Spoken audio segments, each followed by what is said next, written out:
না বিজেপি সুবিধা অসুবিধার তো কিছু নেই। বিজেপি আইএসএফ তো 2014 সালে ছিল না, 2019 সালে ছিল না, 2019 সালে ছিল না, 2014 সালে বিজেপির 2 ছিল, 2019 সালে বিজেপির 18 হয়েছে, 2024-এ 24-এর অধিক সিট আমরা পাবো।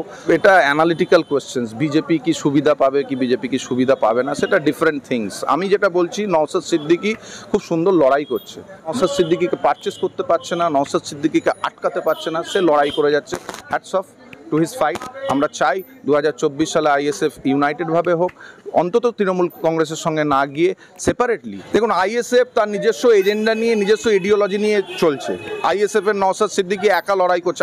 আমি প্রিভিয়াস ইন্টারভিউতে আমি বলেছিলাম যে আইএসএফের নওশাদ সিদ্দিকী একদম খুব সুন্দরভাবে মুসলিম সমাজকে এগিয়ে নিয়ে যাওয়ার জন্য একদম কনস্টিটিউশনাল ওয়েতে, ডেমোক্রেটিক ওয়েতে খুব সুন্দরভাবে লড়াই দিচ্ছে। এবার আইএসএফ এই জোটের সঙ্গে থাকবে বা থাকবে না, আপনার জোটে নেই, উই ওয়েলকাম ইট, কোনো অসুবিধা নেই। লড়াই হচ্ছে, লড়াই হবে, রাজনৈতিক লড়াই হবে না। আমাদের সর্বভারতীয় সভাপতি বলেছেন 35+, দেখা যাক, লড়াই আমরা রয়েছি। লড়াই হচ্ছে বিজেপি ভার্সেস রেস্ট।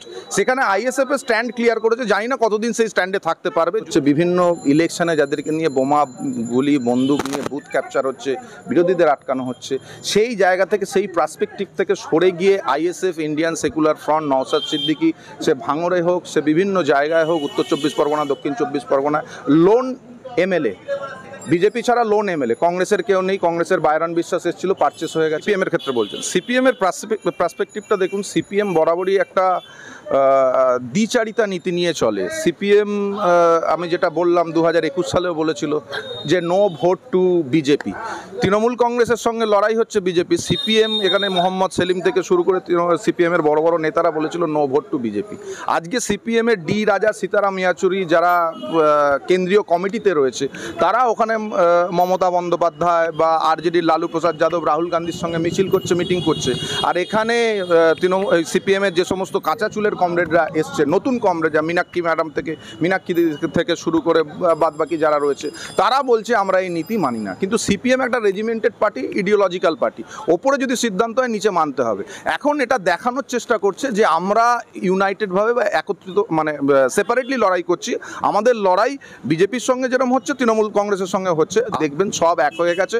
লক্ষ্য একটাই, নরেন্দ্র মোদীকে আটকাতে হবে। কিন্তু সেই লক্ষ্যে তারা কখনোই সফল হবে না। 14-ও হয়নি, 19-এও হয়নি, 24-এও হবে না। প্রধান বিরোধী দল রাজ্যের তো ভারতীয় জনতা পার্টি। সিপিএম কই? শূন্য। নো ভোট টু বিজেপি বলেছিল, শূন্য। ফেরাতে হাল ফিরছে লাল, শূন্য।